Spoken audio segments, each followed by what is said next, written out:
Glad to have you with us here on Ravens Rundown. Tyler Jones, the somewhat capable host here with you this afternoon as we are taking a look at the updated depth charts for your Baltimore Ravens after free agency ahead of the NFL draft. If the season started today, how would your Baltimore Ravens look? We'll go through the offense, the defense, the special teams, break it all down for you coming up in just a moment. Before we do, I got a little challenge out there for the flock.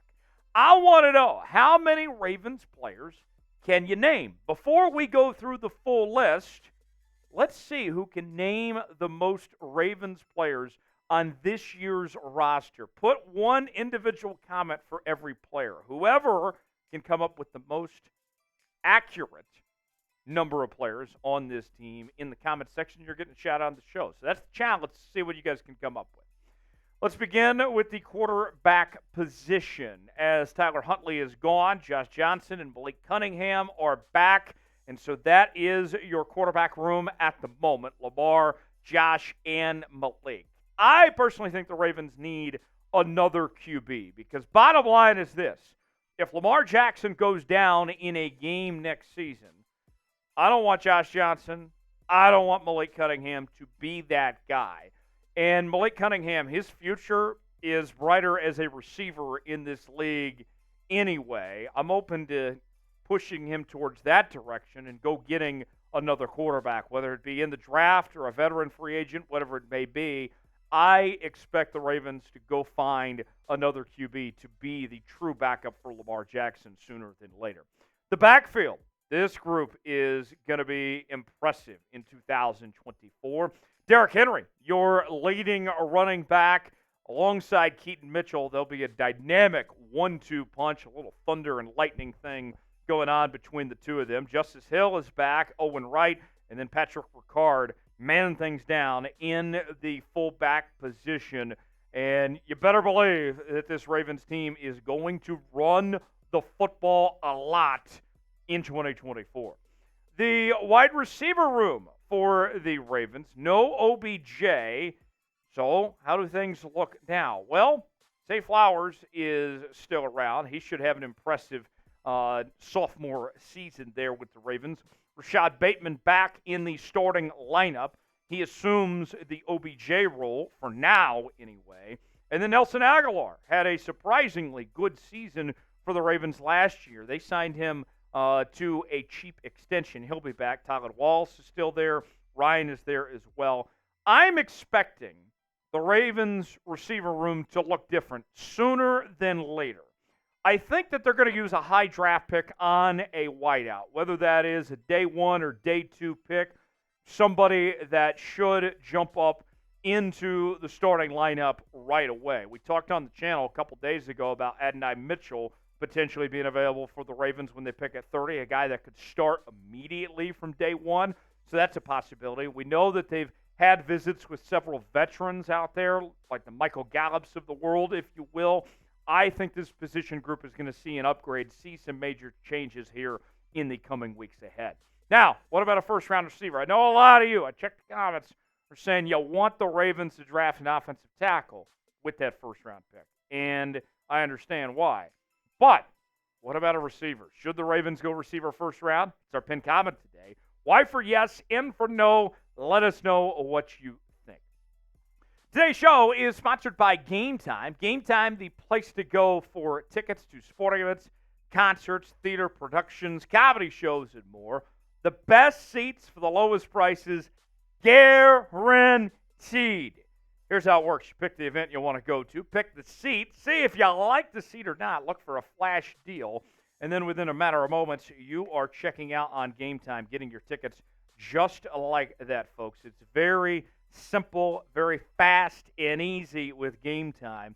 And the longer you wait, if you decide at the last minute that you want to go to, let's say, an Orioles game, for example, those tickets are going to be very cheap the longer you wait till the game actually starts with Game Time. And we are offering customers $20 off with the promo code CHATSPORTS at checkout. You heard that right. $20 off with the promo code CHATSPORTS on your first purchase. Download Game Time today. Terms and conditions do apply.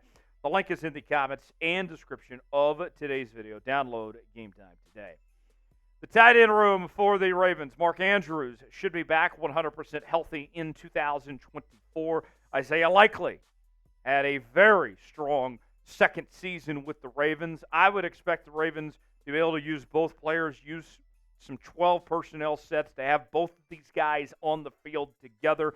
Charlie Kolar, I'm still optimistic about that he can be an impact player there at the tight end position. You got Scotty Washington a part of the equation as well. That's the best tight end room in the entire National Football League. The offensive line for the Ravens. This group will see some changes here soon. Ronnie Stanley's back. They reworked his deal. Andrew Voorhees slides into the left guard spot.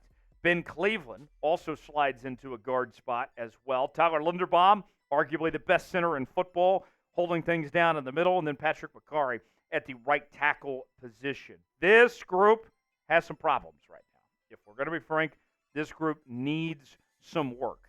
And I expect the Ravens to make a high investment in this draft, whether it's first round or whether it's day two. They are going to be looking for starting offensive linemen early in this draft. So I know that there's some concern, and we heard John Harbaugh say a while back that he feels like this offensive line can be better than it was a year ago. Well, they're going to have to put their money where their mouth is, and they're going to have to invest here in the next couple weeks where that position group goes. Let's move ahead to the defensive side of the ball now.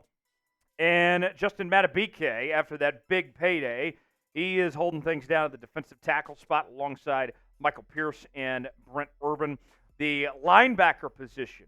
Now we're talking about some major changes involved in this group. Patrick Queen is gone, and the second-year player, Trenton Simpson, will slide into his former role as the starting inside linebacker next to Roquan Smith. Dafe Owe at the left outside linebacker position. We should see some more David Ajabo this year. Despite losing Patrick Queen, this should be a really good group. And it comes down to a lot about Trenton Simpson. Now, I'm very curious how much fall-off, if any at all, is there going to be from Patrick Queen to Trenton Simpson? Because one thing that I point to a lot when it comes to Patrick Queen, as we've talked about on this program for the last couple of seasons, was that Patrick Queen's best days in the Ravens defense was with working with Mike McDonald, who's gone now, and with playing alongside Roquan Smith. His career didn't take that next step until he got to play alongside Roquan Smith, and then he turned into a Pro Bowl caliber linebacker. Can Trenton Simpson do the same thing?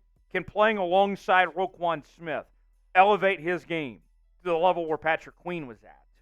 Was Patrick Queen just a product of the system, potentially, in playing alongside Roquan Smith? We're going to get answers to those questions here sooner than later. What's your confidence level in Trenton Simpson? Can he get the job done for the Ravens in the linebacker room? Scale it for me, 1 through 10. Let us know what you think. We're talking about your Baltimore Ravens all offseason long here on Ravens Rundown, bringing you daily news and rumors. We also are talking all things draft, free agency, trades, and more. Your Ravens offseason headquarters. It's right here on Ravens Rundown. Subscribe now for free. Never miss a moment if the Ravens make a move. And add to the step chart, we're going to bring you a video as quick as we can here on the channel. Subscribe now, youtube.com/RavensTV. Join the family today. Let's go to the secondary now for the Ravens. As you can see, there's some good players in this group. Kyle Hamilton is coming off an outstanding season. Marcus Williams, Marlon Humphrey, some veteran names there in the mix. But there's an obvious glaring need when it comes to the corner position. The corner room needs some reinforcements. I'm not very confident or comfortable rolling with this group as is right now. If the Ravens played a football game tomorrow, I would be very concerned when it comes to those corners. I do think help is on the way, though, that we will see the Ravens invest in that corner room and that you'll get guys better than what they were dealt last year with Rock Ya-Sin and among others here. Remember, it was a very injury-riddled group last year as well. The Ravens special teams unit got a lot better over the last couple of days, and it was already on path to be the best special teams unit in the National Football League, but you add in a former All-Pro in Deontay Hardy to be the team's kick returner / punt returner. You still have Tylan Wallace, who had a punt return touchdown, that walk-off win against the Rams last year. Justice Hill, of course, will get involved in the return game as well. And think about the new kickoff rules. As we talked about on the program this week, you need 2 kick returners in order to be the most effective. So you'll see Hardy out there with Wallace. You might see Justice Hill at times too. And not to mention, you still have Justin Tucker coming back, the best kicker in the NFL. Jordan Stout's been fantastic as a punter over the last few seasons as well, and then Nick Moore hanging around as your long snapper. So a good group, special teams, special players. No reason to think that they won't be one of the best units in the NFL once again. So there's the Ravens depth chart as is. It's not bad by any stretch of the imagination, but the job's not finished. There's plenty of work to do for this group. I think it's a solid B+ right now. You're in the top 3 in the AFC. I'd give it a B+. What is your grade for the Ravens depth chart? Let us know in the comments section. We'll see you next time right here on Ravens Rundown.